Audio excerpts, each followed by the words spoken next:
Hola amigos, feliz noches. Hoy es 21 de julio. Bienvenidos a esta nueva emisión de Sin Filtros, donde vamos a conversar con dos profesionales que conocen exactamente lo que está ocurriendo en El Salvador y que también puede ocurrir en otros países de América Latina y del mundo, porque en estos momentos los gobiernos están tratando de irse a la llamada criptomoneda para ponerla no solamente de uso legal en los países, se está discutiendo en otros, pero El Salvador fue el primer país en el mundo que permitió que el Bitcoin se convirtiera en una moneda de curso legal en ese país.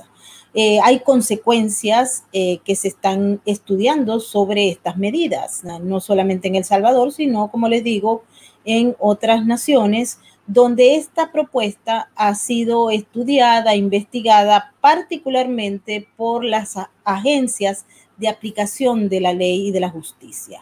¿Por qué? Se ha determinado, y los números, por ejemplo, de la Agencia Antidrogas de los Estados Unidos, la DEA, que el crimen organizado utiliza las criptomonedas para lavar los activos provenientes de la industria criminal. Ellos han hecho inclusive estudios que han señalado que los montos de lavado de dinero y el manejo del tráfico de dinero en efectivo ha disminuido a raíz del uso de las criptomonedas. ¿Se puede evitar? Muchos dicen que sí, otros dicen que no. Es decir, cuando las economías empiezan a moverse de un sistema clásico a un sistema de criptomonedas, pareciera que los carteles de la droga y la industria criminal como tal, pues lo aplaude, motivado a que a través de ello se les permite correr menos riesgos y pagar una menor cantidad de dinero para lavar ese fondos, esos activos que vienen del crimen organizado. Así es que hemos invitado a la economista Merlín Barrera de El Salvador y el abogado especializado en derecho penal Osvaldo Feusier para conversar sobre este tema. Pero antes de irnos con nuestros invitados, quiero pedirles que por favor se activen en el superchat. Recuerden que para nosotros es muy importante todos sus comentarios y opiniones, y también les pedimos que si les gusta nuestro trabajo, regálenos un like y compartan este enlace con sus contactos. Bienvenida, economista. Es un placer tenerla con nosotros en Sin Filtros. Muy buenas noches, Maybor, un gusto estar con usted en este muy visto programa, un placer. Y al abogado Osvaldo Feusier, muchísimas gracias por estar con nosotros en Sin Filtros. El placer es mío, un gusto poderme dirigir a su audiencia. Mil gracias. Vamos a empezar esta conversación sobre las leyes que se están presentando en estos momentos. Hay una que ya se ha aprobado, la ley de Bitcoin. Quisiera que le explicáramos a la audiencia en qué consiste esta ley y si ustedes conocen las motivaciones reales del gobierno de El Salvador para ponerla en vigencia y ejecútese. Adelante, Merlín. Sí, bueno, la verdad que hay algunos aspectos que me imagino que Osvaldo los puede tratar mejor en cuanto a cómo se aprobó esta ley que de manera repentina, digamos, no siguió los procesos correspondientes. Y aquí hay un tema importante porque cuando hay un proceso de formulación de una ley, debe existir una consulta hacia los diferentes agentes económicos y de sociedad civil que forman parte pues, de nuestro país para poder ver un poco cuáles pueden ser realmente los beneficios de esta ley y también, sobre todo, los riesgos. Entonces, en tanto que fue una ley que se aprobó después de 5 días de un anuncio del presidente de la República, prácticamente nos tomó a todos por sorpresa y ciertamente, digamos, no ha cumplido esos requisitos básicos que hoy, digamos, de alguna manera nos tienen preguntándonos más que entendiendo qué es realmente esta ley de Bitcoin. Dicho esto, digamos, ¿verdad? Y yo quisiera decir que hay unos aspectos tecnológicos sobre, digamos, lo que está detrás de esto. Las criptomonedas nacieron cerca del año 2009, han surgido realmente como activos financieros.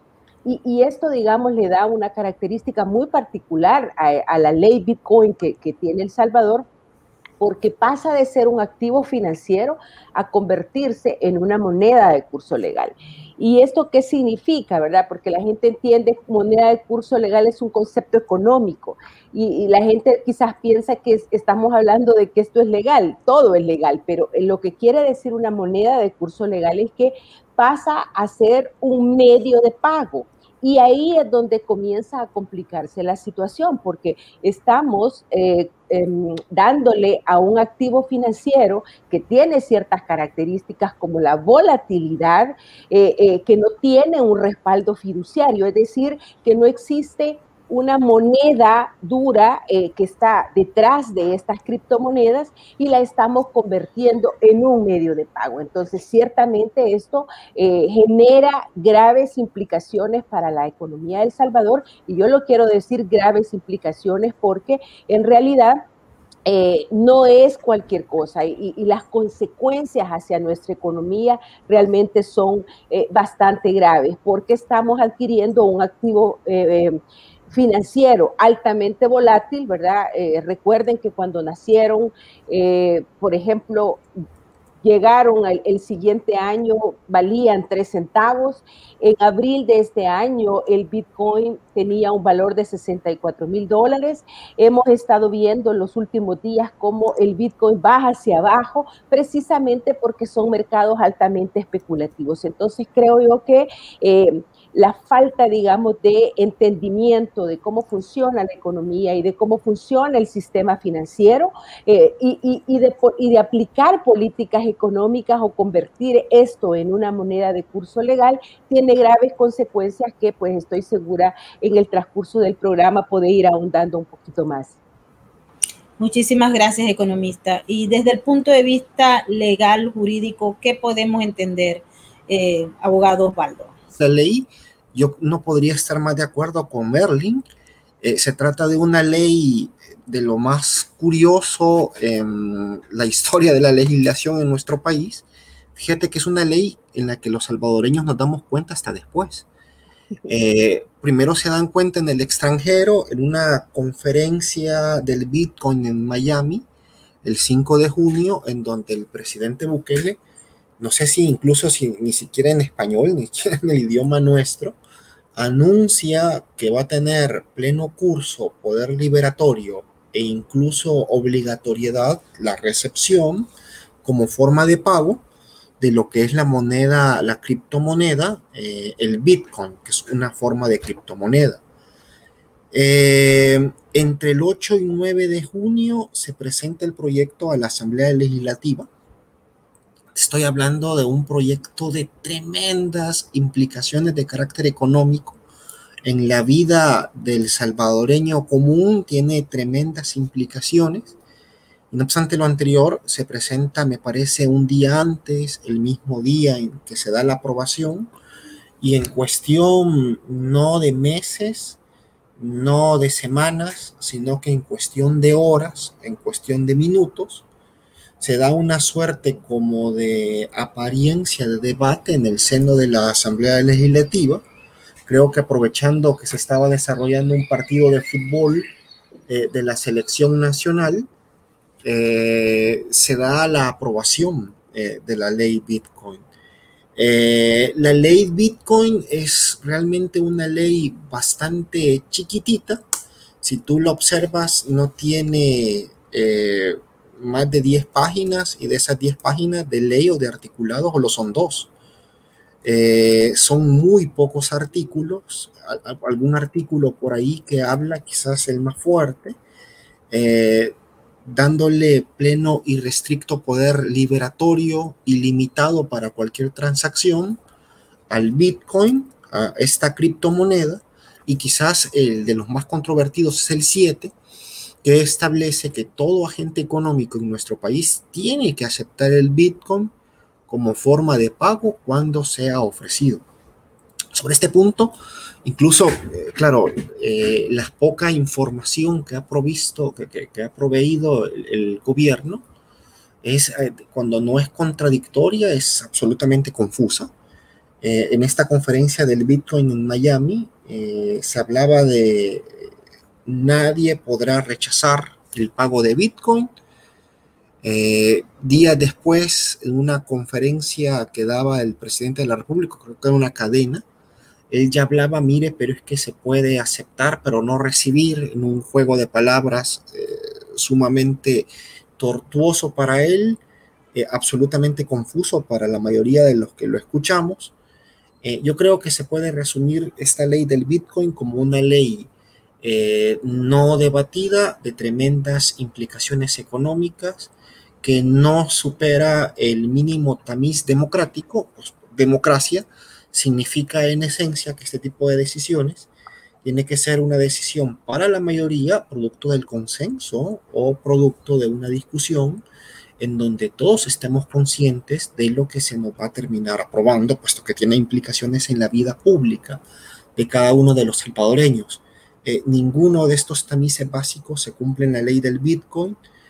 Se propone menos de una semana, 4 o 5 días después, se presenta en la Asamblea Legislativa y en cuestión de horas se termina aprobando. Yo no tengo conocimiento si se haya escuchado algún economista, algún sector académico de la vida pública salvadoreña o de la vida académica en nuestro país, alguna institución financiera, alguna institución internacional en materia de finanzas. Incluso creo que hasta el Banco Mundial, luego de que ya se había aprobado, rechazó contribuir o ayudar al país con la implementación del Bitcoin, creo que por las mismas reservas que he expresado y por las mismas reservas que manifiesta Merlin. Entonces, desde esa perspectiva, al menos la ley Bitcoin, yo creo que tiene serias deudas con la democracia, fuera de las implicaciones económicas que realmente no terminan de ser claros. En el tema económico, yo no termino de estar seguro cuál es el beneficio que se anuncia. En algún momento el presidente de la República dijo que, bueno, es un tema para facilitar remesas, que es un argumento que no se sostiene realmente, dado la volatilidad de la moneda en los términos que menciona Merlin. En otros momentos yo he escuchado a personeros del gobierno, particularmente el presidente de la República, que habla de una forma como de dinamizar el turismo, algo así como vengan a ver el país en donde las transacciones se pueden hacer con Bitcoin, que bueno, no sé hasta qué punto se pueda hablar o existan precedentes de dinamizar el turismo sobre la base de la implementación de una moneda con las características que tiene esta criptomoneda. Entonces es un panorama muy confuso realmente. Y no obstante lo anterior, la ley ya se aprobó, lo único que estamos esperando es la implementación y la vigencia, que ya estamos a días para que esa implementación se realice. ¿Tiene El Salvador una infraestructura financiera que le permita al sector comercial y a los ciudadanos comunes y corrientes integrarse a este modelo? ¿Existe un sistema de internet y un conocimiento claro de cómo funcionan las cosas para poder integrarse de una manera exitosa al manejo de las criptomonedas en el país? ¿Y cómo hacen los comerciantes, por ejemplo, que no tienen todo lo que es la estructura? ¿Cómo van a hacer para sostenerlo? Hay hoteles, hay gente que vende comida, etcétera, que a lo mejor no está enmarcado dentro de este tipo de infraestructura o que la misma no le produce confianza. Adelante, Merlin, y luego escuchamos a Osvaldo. Sí, bueno, particularmente en relación a su pregunta, no hay una infraestructura, ¿verdad? La encuesta de hogares de propósitos múltiples, que es una encuesta oficial que todos los años hace la Dirección General de Estadísticas y Censos, menciona en la última edición que la cobertura de conectividad de los hogares salvadoreños es del 33%, es decir, de 100 hogares, solo 33 tienen acceso a Internet. El Banco Mundial, digamos, a través de la medición del acceso a los celulares, a los teléfonos celulares, aumenta un poco más este porcentaje y habla de 44% de la población. Ciertamente es muy poco, digamos, para poder sostener una introducción de una medida de esta naturaleza que es de uso obligatorio, es decir, tenemos que tener en cualquiera de las transacciones, tener el acceso a la conectividad. Y yo creo que esto ciertamente ha generado un rechazo por parte de la población. Me gustaría referirme a una encuesta que hace unos días hizo una universidad de El Salvador, la Universidad Francisco Gaviria, que menciona que cerca del 92% de la población salvadoreña rechaza esta medida. Y esto creo yo que es importante porque lo que muestra es que aunque la gente no conoce, y parte también de la encuesta hablaba de cuánto conoce cómo funcionan estas monedas, la gente tiene claro algo: esto no es beneficioso para la población. Una de las carencias que tiene la ley precisamente es que no tiene ningún objetivo de desarrollo. El objetivo es convertir el Bitcoin como moneda de curso legal en sí mismo y no tiene un objetivo de desarrollo. En las diferentes explicaciones que han dado, tanto el presidente como los diferentes funcionarios no han podido determinar con precisión cuál es el beneficio para el salvadoreño común. Y este tema, como muy bien señala Osvaldo, de las remesas, también hay estudios que muestran que ciertamente este no es el caso que se va a abaratar. Y yo quizás quisiera explicar que aunque la gente del todo no entienda y este rechazo es totalmente generalizado, me gustaría quizás precisar algunas de las implicaciones que esto tiene, porque aunque la gente no entiende, sabe que no es beneficioso, pero sí es importante que sepan que quizás tiene más desventajas y riesgos que beneficios para la población. Una de las cosas importantes es que amarra en esa ley, que aunque muy corta, genera unas medidas de implicaciones bastante grandes para nuestra economía, porque amarra el respaldo de este activo financiero que hoy se convierte en moneda de curso legal a una moneda dura como es el dólar. Quiere decir, y además la hace de uso obligatorio, quiere decir que a partir del 7 de diciembre, va a entrar una enorme cantidad de gente que trae Bitcoin y los salvadoreños estaremos obligados a entregar nuestros dólares, nuestra moneda dura, a cambio del Bitcoin porque es de uso obligatorio. Esto lo que está generando es, y muchos hablan de una desdolarización porque ciertamente estamos entregando nuestra moneda dura a la que los salvadoreños le tienen la confianza, que está respaldada por una entidad institucional como es la Fed de los Estados Unidos, y prácticamente comenzamos a recibir Bitcoin. Quiere decir que en un determinado momento estos inversionistas, que son personas que especulan en los mercados financieros, llegan a El Salvador, cambian su Bitcoin por dólar, se llevan los dólares y nos dejan a nosotros en una cantidad de Bitcoin que, como muchos también han señalado, puede generar una burbuja financiera, porque al final de cuentas hay una demanda excesiva de Bitcoin porque se genera esta euforia y ciertamente al final, al llegar a su tope, baja el precio del Bitcoin y nos deja a nosotros, digamos, en una burbuja artificial con una moneda que no existe y que no tiene ningún respaldo fiduciario y que al final nos quedamos a nosotros sin nuestros dólares. Y esto es muy importante. La otra implicación que a mí me gustaría comentar es el impacto que tiene en nuestra balanza de pagos. El Salvador es un país que importa más de lo que exporta. Tenemos alrededor de 12,000 millones de dólares de importaciones y tenemos un total más o menos aproximado de 6,000 dólares de exportaciones. como en un hogar, ¿verdad? Lo que yo compro, los 12,000 millones, tengo que financiarlo de alguna manera. El Salvador lo financia con cerca de $6,000 de exportaciones y $6,000 de remesas. Al venir remesas en Bitcoin, quiere decir que nosotros no vamos a poder estar comprando nuestras exportaciones, porque hay algo importante. El Bitcoin funciona para una economía cerrada, pero nuestras exportaciones, nuestro comercio exterior debe hacerse en dólares. Entonces, ¿cómo yo voy a comprar 12,000 millones de dólares que necesito dólares de los Estados Unidos cuando voy a estar recibiendo $6,000 de $6,000 de las exportaciones, pero $6,000 en Bitcoin, ¿verdad? Provenientes de las remesas. Entonces, no va a ser posible que yo pueda comprar. Y esto es un dato interesante porque nuestra estructura productiva es muy dependiente de las importaciones, tanto en bienes finales como en bienes intermedios y de capital. Quiere decir que muchas empresas, para poder importar, van a enfrentar serias dificultades para poder hacer estos intercambios a nivel internacional. ¿Por qué?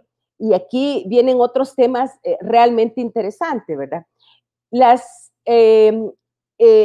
transacciones comerciales, por ejemplo, una empresa salvadoreña compra en los Estados Unidos, yo generalmente no voy y le deposito $100,000 a la empresa estadounidense. Lo hago a través de un banco corresponsal. Mi banco, yo contrato un banco como el Banco Agrícola, que es un banco nacional, digamos, porque opera aquí, aunque es de origen colombiano, y él a su vez contacta a otro corresponsal en los Estados Unidos. Esas operaciones se hacen en dólares.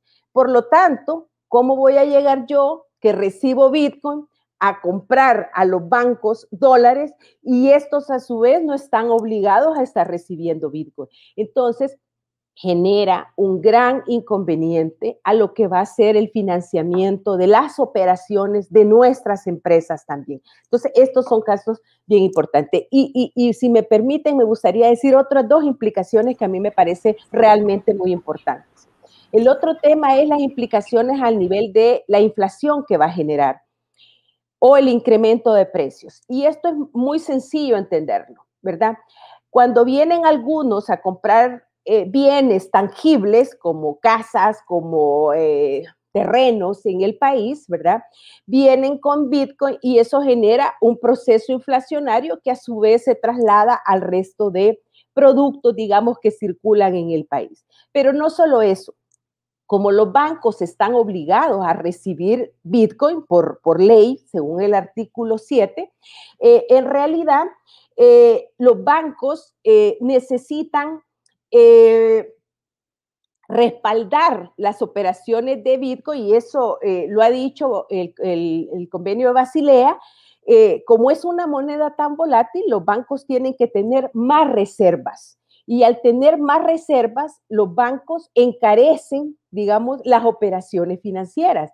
Entonces, el banco tiene que incrementar las tasas de interés para poder ser competitivo. Y al generar un incremento en las tasas de interés, obviamente esto se traslada como incremento, la tasa de interés es otro precio más. Entonces aquí hay una implicación que, aunque no se mire en el inmediato plazo, nos va a suceder. Y una de las últimas que me gustaría, perdón que me tome un poquito de tiempo, pero me parece sumamente importante, es el caos que está generando y que va a generar en las economías locales. El Salvador es un país en donde el 35% de su población vive en zonas rurales y los niveles de escolaridad que tiene la población en las zonas rurales son de 6 grados de escolaridad. Entonces, la gente, y usted lo puede escuchar cuando miran algunas entrevistas, la gente dice, si yo no puedo ni usar bien el teléfono celular, ¿cómo me van a estar obligando a que yo esté haciendo estas transacciones? Entonces, hay un tema que está generando caos a nivel de las economías locales y algo más importante. la incertidumbre y la inseguridad jurídica que esto está generando y que posiblemente Osvaldo puede explicar mejor. Pero aquí, ¿qué es lo que significa esto como una consecuencia?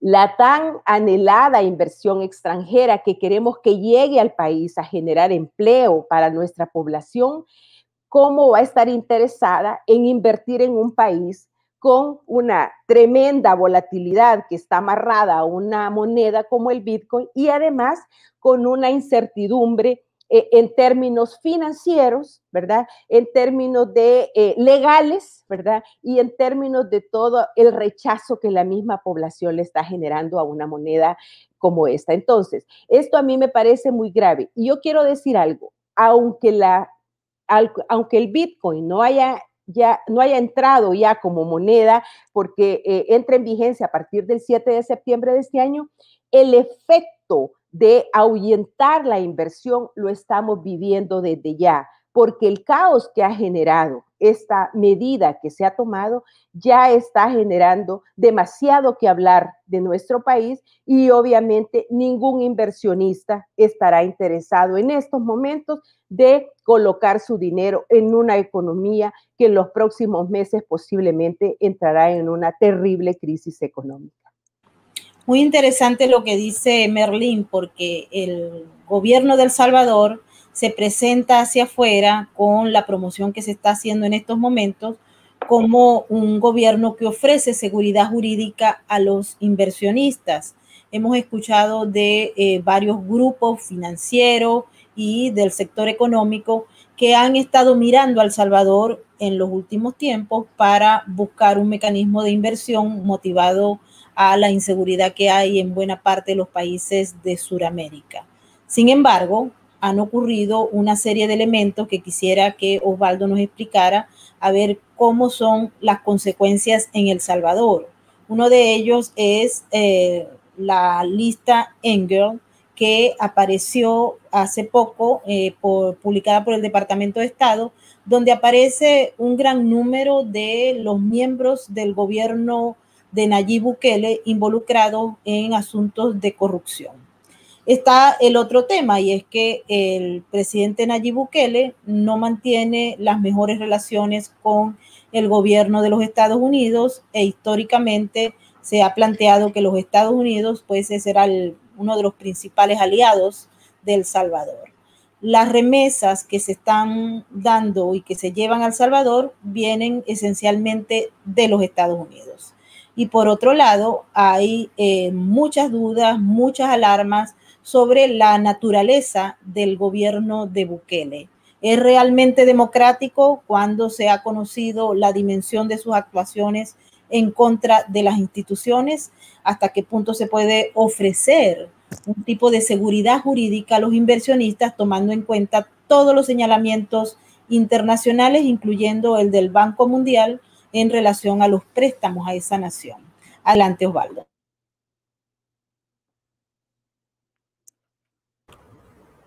Sí, en efecto. Bueno, has mencionado varios aspectos que de alguna manera han minado lo que es la confianza. De por sí, El Salvador siempre fue un país que en la lógica no nada más latinoamericana, sino muy particularmente del Triángulo Norte de Centroamérica, siempre tuvo una democracia muy frágil, muy débil. Sin embargo, lo que se ha visto con el mandato del presidente Bukele es una serie de incluso mayores retrocesos de los que ya se observaban en esa frágil institucionalidad. No solamente se cometen los errores que se cometieron en el pasado, sino que ahora se cometen, pareciera ser, e incluso hasta se presumen esos errores y esas prácticas tradicionales. El nepotismo, por ejemplo, que tú observabas en periodos anteriores, es el mismo nepotismo que tú observas ahora, en donde incluso el presidente de la República, con sus hermanos, que acaba de salir un reportaje, una investigación muy fuerte aquí en el país, en donde se miran los hermanos del presidente negociando o platicando sobre la posible implementación de un colón virtual, de un colón dólar al estilo de una criptomoneda. El gobierno ni siquiera lo ha negado, ya, sino que lo ha tratado como de matizar. Entonces tú ves un gobierno en donde el nepotismo, incluso con personas que no ostentan ningún cargo formal, ya se mantiene e incluso hasta se presume montado en una ola de popularidad que todavía sigue siendo bastante saludable en el caso del presidente Bukele. Bueno, pero te estoy hablando de los hermanos de él y del presidente Bukele. Si tú revisas un poco más abajo, tú vas a ver que los puestos de mayor confianza que tienen lo que es la jerarquía de la institucionalidad pública salvadoreña, tanto en el legislativo como en el órgano ejecutivo, o está confiado a familiares en algún nivel del presidente Bukele o amigos de él de muchos años del presidente Bukele. No hay tanto un funcionariato público que se decida sobre la base de la capacidad o sobre la base del currículum, sino sobre la base de la amistad, la confianza y la cercanía con el círculo Bukele. Ya se busca personas a las que se les tenga confianza, no se busca personas que tengan capacidad principalmente. Bueno, eso en el tema del nepotismo. En el tema de la corrupción, se ha dado un sistemático desmantelamiento de todas aquellas instituciones y prácticas que aseguraron la transparencia en el pasado sobre el funcionamiento de la cosa pública. En una democracia, para ser una democracia, el edificio de la democracia, las paredes de ese edificio tienen que ser transparentes, de modo que el ciudadano pueda ver qué es lo que está sucediendo o cómo está trabajando sus funcionarios o sus representantes.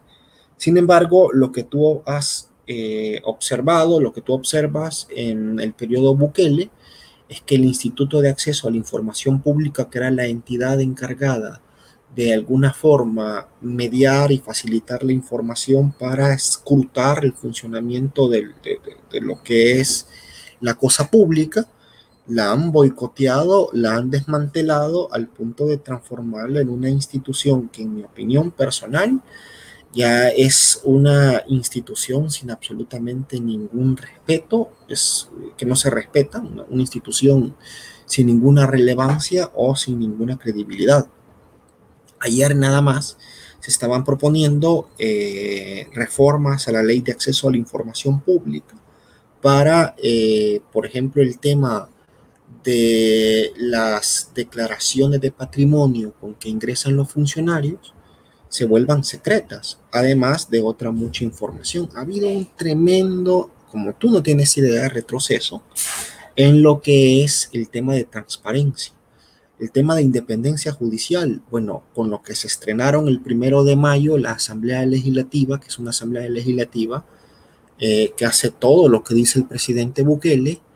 De hecho, es una Asamblea Legislativa en la cual los candidatos ni siquiera se promocionaron por méritos propios, sino por la cercanía con el presidente Bukele.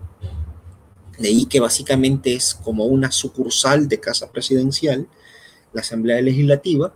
Entonces tú observas que esta Asamblea Legislativa termina como respondiendo a él y básicamente haciendo todos los proyectos en función a lo que señala el presidente Bukele.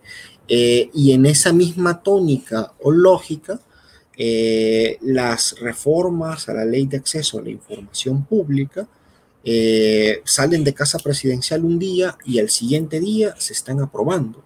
Y esa misma asamblea que el 1 de mayo tomaba el poder era la asamblea que a 5 magistrados de la Sala de lo Constitucional, que son los magistrados encargados o máximos intérpretes de la Constitución, en cuestión de 7, 8 horas, aproximadamente a las 12, 1 de la madrugada, los estaban destituyendo el día en que tomaron el poder y por medio de la Policía Nacional Civil, forzando con armas los ingresos a los respectivos oficinas, estaban tomándose la Corte Suprema de Justicia, lo que es la Sala de lo Constitucional.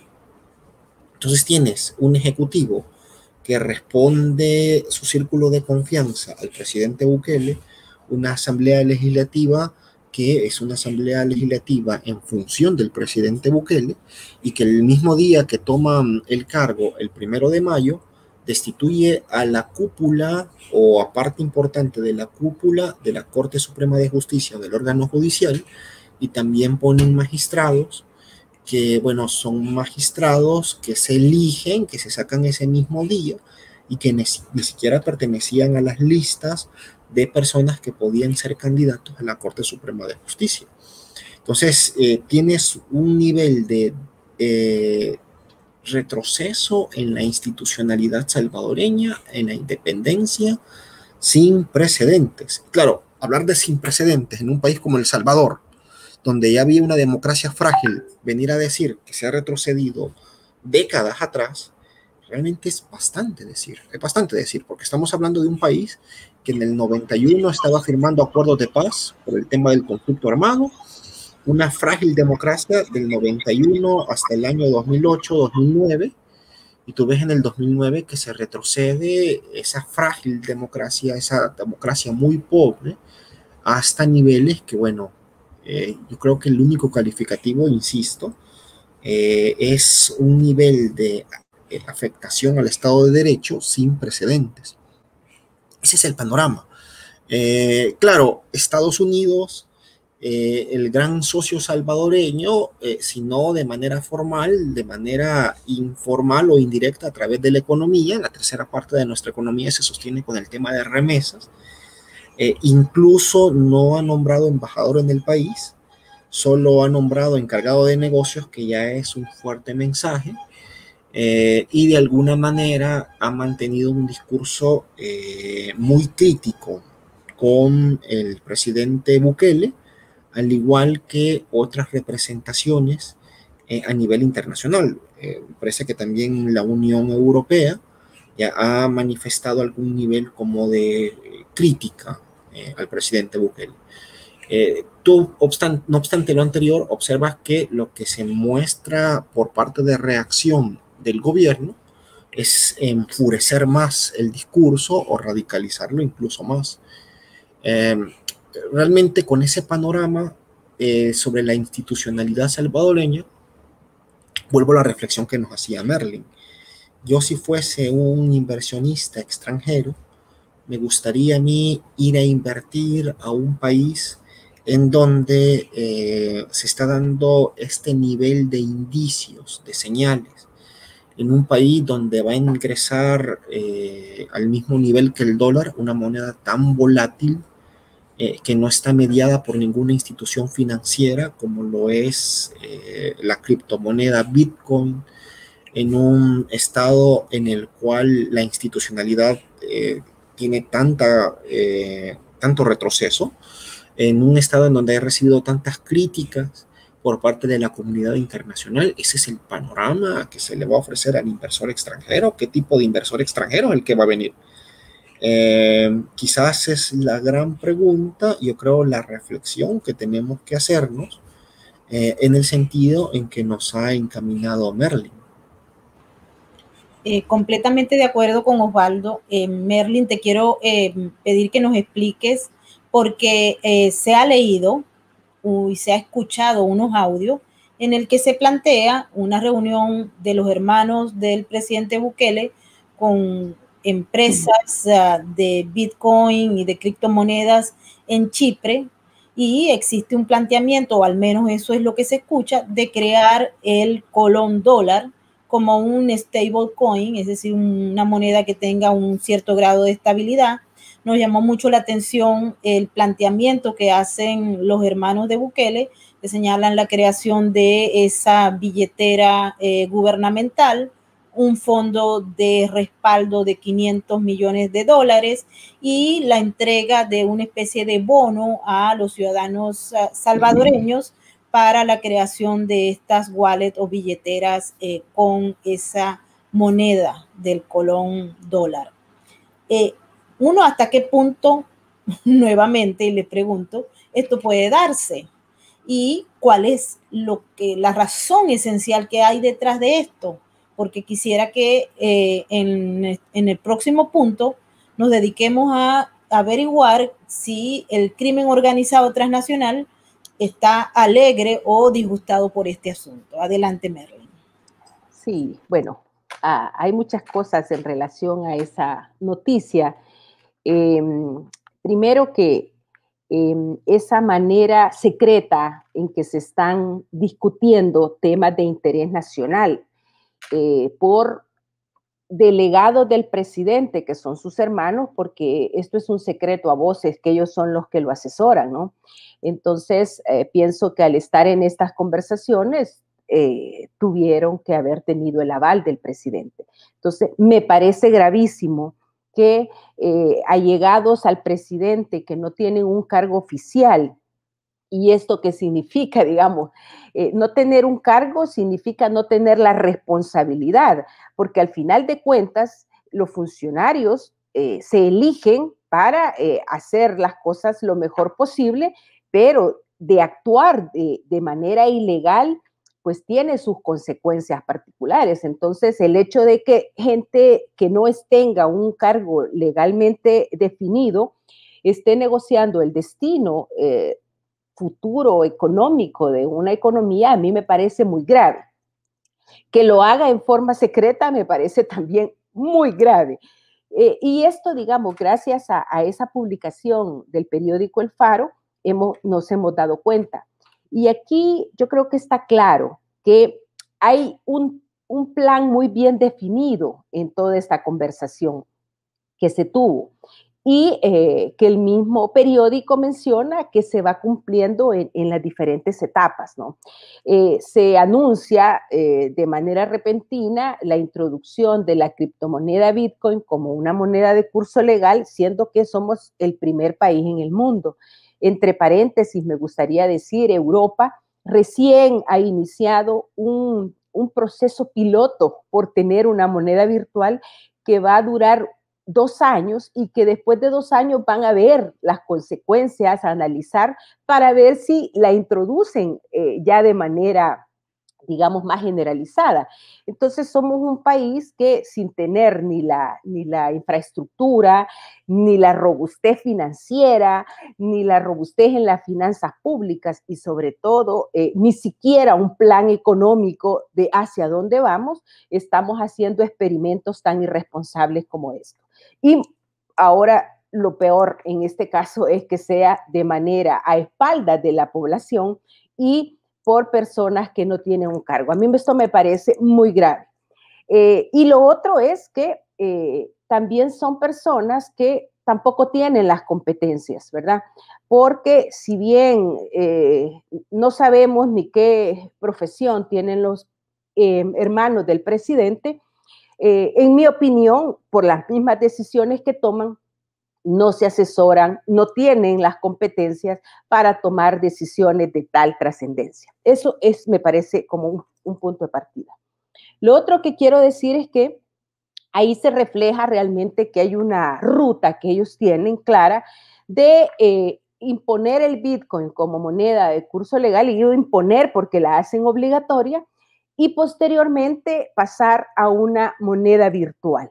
Aquí hay 2 elementos que me gustaría separar. Primero, hablan precisamente de que para poder promocionar y para que este sistema funcione, van a tomar 500 millones del gobierno de 500 millones de dólares del gobierno de su hermano para respaldar esta operación.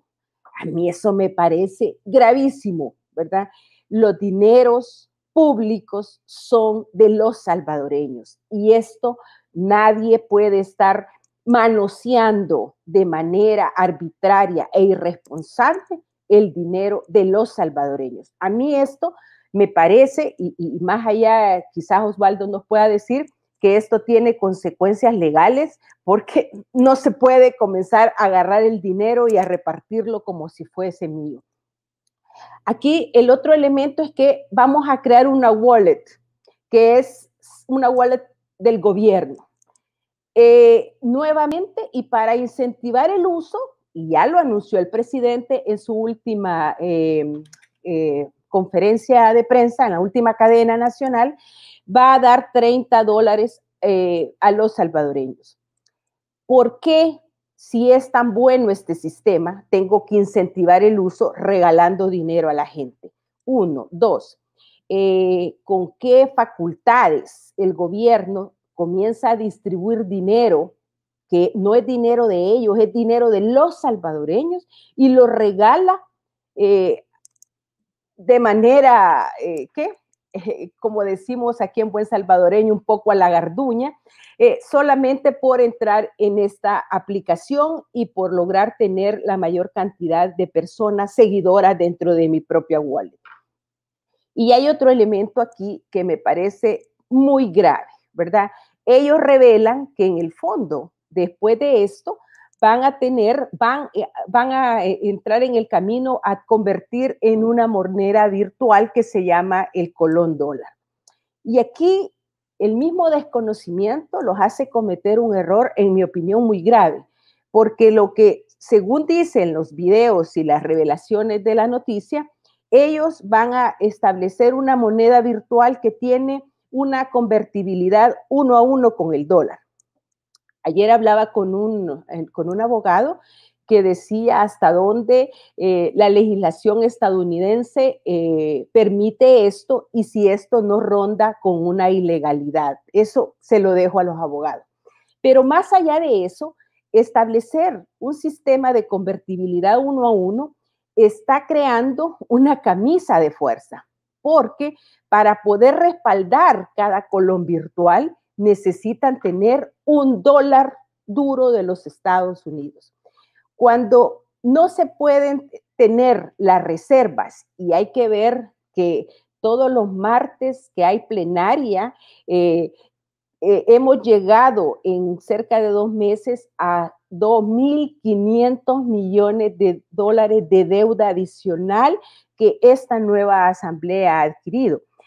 Precisamente acaban de firmar un préstamo con el Banco Interamericano de Integración, con el BESI, Banco Interamericano de Integración Económica, de 600 millones para poder hacer frente a un déficit que tienen las cuentas fiscales nacionales, es decir, para gastos operativos del gobierno.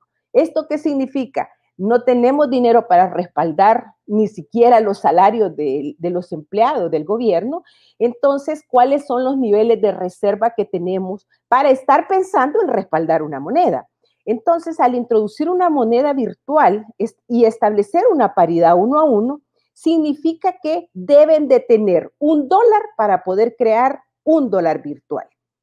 Al no tener el respaldo y comenzar a generar colones virtuales, esto va a generar un proceso de devaluación cambiaria de la moneda virtual y a su vez un proceso de inflación que se va a trasladar a los salvadoreños. En definitiva, esto no es sostenible.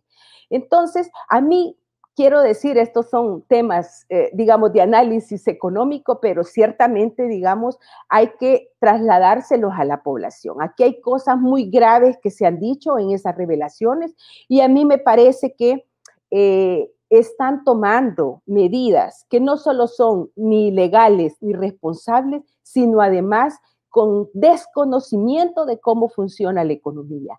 Esto, al fin y al cabo, nos está llevando, como muchos han señalado, a un precipicio y a una crisis económica de dimensiones realmente incalculables para el país.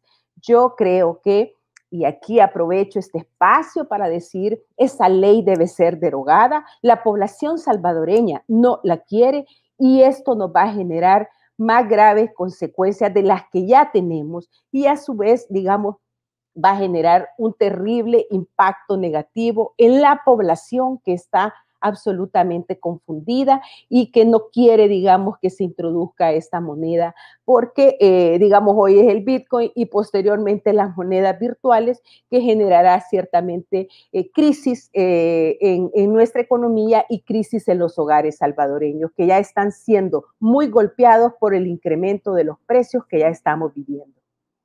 Muchísimas gracias, Merlín, por esas reflexiones que creo que son importantísimas para entender las consecuencias. Quería preguntarle a Osvaldo, en Venezuela, el régimen de Maduro creó una moneda virtual, o se conoce como tal, una moneda de gobierno, que se llama el petro y estaba garantizada por un barril de petróleo, es decir, por el costo de un barril de petróleo. Irán también siguió los pasos de Venezuela y está en el proceso de crear esa moneda virtual, al igual que Rusia. ¿Para qué lo hacen? Porque estos países tienen sanciones de la comunidad internacional, de Estados Unidos, de la Comunidad Europea y otros. Y ellos buscan a través de esas monedas virtuales tal vez facilitar las transferencias y también el manejo de lo que es la economía criminal, que es la que sustenta a este tipo de regímenes. Se puede observar que Nayib Bukele pareciera que no quiere o está intentando y no lo ha logrado empalmarse con los Estados Unidos. Es decir, él no ha sido muy bien recibido, tiene críticas como ya lo hemos evaluado y por el contrario ha estado muy amable, muy amigo y anunciando acuerdos con China, que es parte de ese grupo de países, no solamente enemigos de los Estados Unidos, sino también que están aliados y respaldándose en proyectos que van en contra de Estados Unidos. Le pregunto a Osvaldo, tomando en cuenta esto y teniendo claro que las organizaciones criminales transnacionales que operan también en El Salvador, así como a lo largo y ancho de América Latina y de los Estados Unidos, prefieren una moneda virtual para mover sus negocios, entonces estaríamos hablando de que El Salvador se ofrecería como un espacio perfecto para este tipo de negociaciones ilegales, pero también previendo que a futuro puedan existir unas sanciones internacionales, ellos tengan como un comodín allí, o estamos exagerando. Adelante, Osvaldo. Sí, sobre lo segundo, creo que es difícil evaluar si efectivamente existe esa previsión por parte del gobierno. ¿Estará el gobierno tratando como de anticipar los efectos negativos que podrían provenir de sanciones de los Estados Unidos? Yo creo de que realmente es complicado. En algún momento se habló por parte del gobierno estadounidense o se manejó la posibilidad del tema de la remesa, hacer una revisión. Pero realmente es difícil suponer que el tema de la ley de Bitcoin surge como para tratar de evadir esas posibles sanciones que eventualmente puedan venir. Lo que sí te puedo decir es que validar el Bitcoin con pleno poder liberatorio en nuestro país, hacerla una moneda consecuentemente de intercambio nacional, nacionalizar el Bitcoin de alguna manera, sí tiene tremendas repercusiones a nivel de criminalidad. ¿Te imaginas cuando un pandillero comienza a extorsionar a la gente no con dólares, sino con criptomonedas? Todas las extorsiones que yo he visto, que es el modus vivendi de la pandilla en el país, siempre se capturan o siempre se llega a los autores del mismo modo. Se les toma imágenes cuando se hace la entrega del dinero duro a la persona que recibe el dinero. Entonces, claro, hacen unos dispositivos de seguimiento y a través de esos dispositivos de seguimiento toman imágenes, hay otro agente que los identifica, esas imágenes en un álbum de fotografías se presenta al momento de judicializar la causa y ahí tú tienes el delito de extorsión o renta, como le decimos en El Salvador, como se prueba en el 95% de los casos, ¿verdad? Si no es que más. ¿Te imaginas cuando las pandillas ya no utilicen este mecanismo, sino que sencillamente lo que piden es, bueno, tú me tienes que hacer un depósito o una transferencia de tantos satoshis o de tanto Bitcoin, en lugar de estarme haciendo la transferencia en persona con dinero físico o dinero duro. Bueno, en lo que es la institucionalidad salvadoreña, débil institucionalidad salvadoreña, en lo que es la forma de combate a la criminalidad en el país, allí yo ya vería una repercusión fuerte en el delito de extorsión, que no es cualquier delito, es básicamente de los delitos donde tiene sus principales modus vivendi la pandilla, que es quizás como de las formas más elevadas de organización de criminalidad en el interior del país. El tema de la extorsión, bueno, de igual forma, el tema de drogas. Aquí las pandillas tienen un fuerte desarrollo, sobre todo con lo que es narcomenudeo. El tema de los homicidios, a lo mejor es un tema que se ha dejado de lado porque realmente no rinde un rédito económico tan fuerte como a lo mejor puede ser la renta, extorsión o el narcomenudeo. Claro, cuando el narcomenudeo, los pagos se reciban del importador del producto al exportador del producto, ya no a través de maletines de dinero en efectivo, sino a través de una wallet a otra wallet, yo ya, claro, es facilitar en gran medida el negocio al crimen organizado. Yo ya no necesito llevar un maletín de dinero que tengo que de alguna manera meter a una institución financiera que de alguna manera puede alertar al sistema financiero a través de un oficial de cumplimiento. No, hoy, aquí, ¿verdad? Aquí puedo andar yo el pago de, no sé, los $10,000, los $50,000, aquí los ando. Entonces aquí vengo yo y hago la transferencia y se lo paso directamente a la persona. Eso es facilitar de alguna manera el mecanismo de actividad de criminalidad organizada. Trata de personas, lavado de dinero. Quizás aquí una de las tramas del lavado de dinero en nuestro país que más repercutió en la opinión pública fue hace un par de años, cuando aproximadamente $300 millones fueron lavados desde Casa Presidencial, pasando por ciertas empresas hasta llegar a unas radios del presidente Antonio Saca, quien fue ya juzgado y condenado por el delito de lavado de dinero. En ese caso, los oficiales de cumplimiento de los bancos que realizaban las transacciones ni siquiera alertaban al sistema financiero, que era la obligación que tenían. Se detectó muchas falencias en el sistema financiero, tanto en ese caso como en otros de lavado de dinero en el país. Sí, y aquí viene la reflexión, sí, ahorita con dinero duro, con visores, con revisores, con oficiales de cumplimiento, con instituciones intermediadoras, ya hay dificultades para detectar el lavado de dinero. Ya te imaginas cuando no sea necesario un intermediario. Te imaginas cuando ya no sea necesario ir a un banco. Te imaginas cuando yo lo pueda hacer desde una wallet que tiene la identidad X en tal o cual sentido. Ya, cuando no hayan huellas digitales que poner, cuando no hayan registros que llenar, cuando no hayan controles intermedios que cumplir.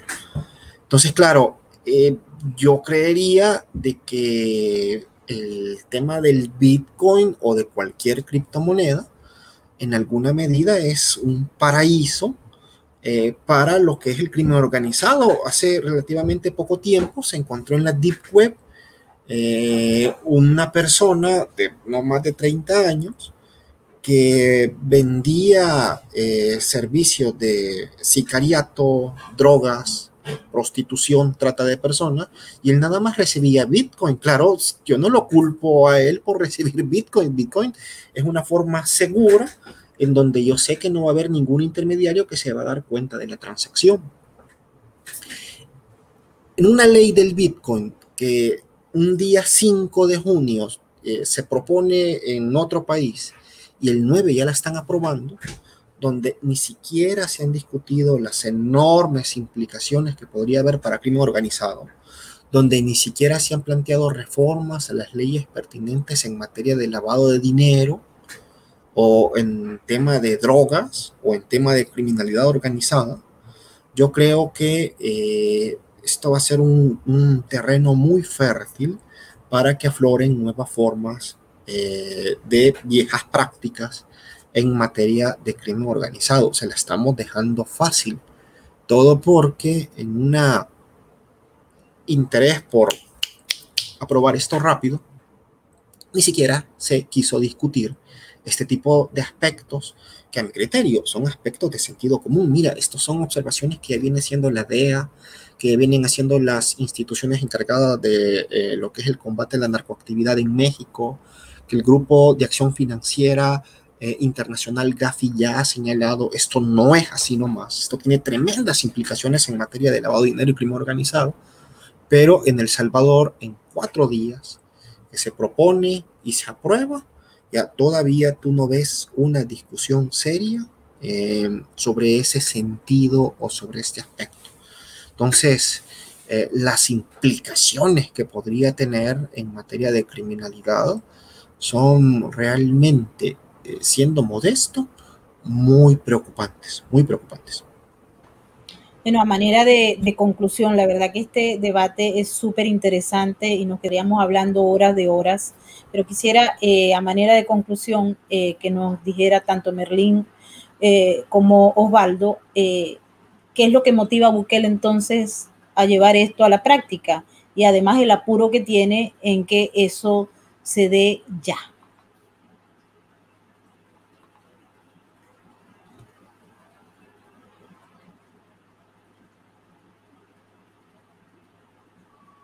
Sí, decía, es muy difícil poder determinar cuáles son las verdaderas razones por las que se ha hecho esto tan rápidamente, sin seguir procedimientos y sin siquiera analizar. Creo que ha quedado claro, ¿verdad? A pesar de que podemos seguir comentando y profundizando más, está muy claro, y el mismo Banco Mundial así lo señalaba, que las implicaciones que esto tiene desde el punto de vista económico, desde el punto de vista financiero y desde el punto de vista legal y de crimen organizado, lavado de dinero, en mi opinión están muy claras, ¿verdad? Muchos especulan que una de las razones que él está tratando de introducir esta ley es precisamente porque quiere resolver los problemas fiscales a través de el ingreso de esta moneda y de dinero, digamos, cuyos orígenes no vamos a poder conocer, pero que va a entrar a la economía y que esto va a ayudar a resolver el problema fiscal que nosotros tenemos. Yo creo que es muy difícil determinar cuál es la verdadera razón. Lo que sí puedo decir es, cualquiera que sea, no es una razón que beneficie a los salvadoreños, que no se haga como un instrumento de política pública que busque generar el beneficio común de los ciudadanos. Eso para mí está clarísimo. Y yo creo que el rechazo que la población ha dado mediante esta encuesta y que va a seguir dando, ¿verdad? Ya hay manifestaciones, aún que pueden considerarse en este momento grupos pequeños, pero que ya hay una manifestación. Hay comunicados completos de profesionales, conocedores, abogados, ciudadanos, que de manera explícita están rechazando esta ley porque hasta el día de hoy no ha podido comprobar un solo beneficio para la población. Creo que queda claro que más allá de cuál sea el motivo que lo hace llevar a querer introducir la criptomoneda del Bitcoin como moneda de curso legal, es un objetivo que solo responde a un pequeño grupo, ¿verdad? O un objetivo escondido que ciertamente no es de beneficio para todos los salvadoreños. Muchísimas gracias, Merlín. Quisiera escuchar la conclusión de Osvaldo. Sí, mira, yo creo en igual sentido que menciona Merlin, Yo no sé si tengo la capacidad para colocarme en los pies del presidente Bukele y tratar de pensar desde la mirada de él qué es lo que pretende. Ya de verdad siento que perdí la capacidad de tratar de leer la forma en que el presidente Bukele se mueve. Ya no se entiende para dónde va, y realmente con una moneda con tantas implicaciones como lo puede ser el Bitcoin, tratar de prever lo que puede pasar en el país o lo que se está buscando, para mí es un poco difícil, ¿verdad? A lo mejor hay una mezcla de varias ideas que se han mencionado aquí, tratar de no depender tanto del dólar, para no depender de un gobierno que es la que tiene, el gobierno de Estados Unidos, que de alguna forma es la que tiene sus decisiones, capacidad decisiva en cuanto al dólar, ¿verdad? Si tú dependes del dólar y un gobierno que es el que acuña el dólar es un gobierno que está en contra de ti, naturalmente tú necesitas algo para poder separarte de esa crítica, y el gobierno de Bukele siempre se ha caracterizado por rechazar el tema de la crítica. Fuera de esa especulación, lo que sí te puedo decir que para lo que no sirve la ley Bitcoin es para lo que dice la ley Bitcoin. La ley Bitcoin lo que dice, al menos en uno de los considerandos, es la inclusión financiera de los ciudadanos para mejorar sus derechos. Yo no sé qué tanta inclusión financiera en el sistema tradicional puede haber del ciudadano, con un sistema que depende de tecnologías que, uno, no son tan accesibles, ni dos, hay tanta cobertura, y tres, peor, genera tantas como dificultades, el tema de la volatilidad de la moneda. Entonces yo no estoy seguro de que no es lo que se lee en el documento. La mejora de la capacidad de vida de las personas. En las zonas en que se ha implementado el Bitcoin en el país desde hace años, y que las mencionan aquí como ejemplos, ninguna persona se ha hecho más rica, por lo menos de los que viven ahí, de lo que era antes con la ley. Quienes se han hecho ricos no son los que viven ahí, sino que son otras personas. Habría que averiguar quiénes. Entonces, lo que yo estoy seguro, que las finalidades que tiene la ley no son las finalidades que se leen en la ley. Y eso creo que para mí es algo más que suficiente. Bueno, quiero agradecerle a ambos porque hemos tenido una visión bastante completa de la ley Bitcoin, de lo que posiblemente pueda venir. Pareciera que sí, porque de lo contrario no se estuviera conversando con ninguna empresa de Chipre ni con inversionistas en el área de criptomonedas a nivel internacional, pero obviamente pues deja claro que hay intenciones. Así es que mil gracias a Merlín y Osvaldo por habernos acompañado en esta nueva emisión de Sin Filtros. Quiero agradecerle también a todas aquellas personas que nos han acompañado desde el super chat y desde los otros mecanismos de conversación de nuestras plataformas. Nos vamos a despedir hasta mañana. Tendremos un nuevo programa con invitados de lujo. Así que feliz noche.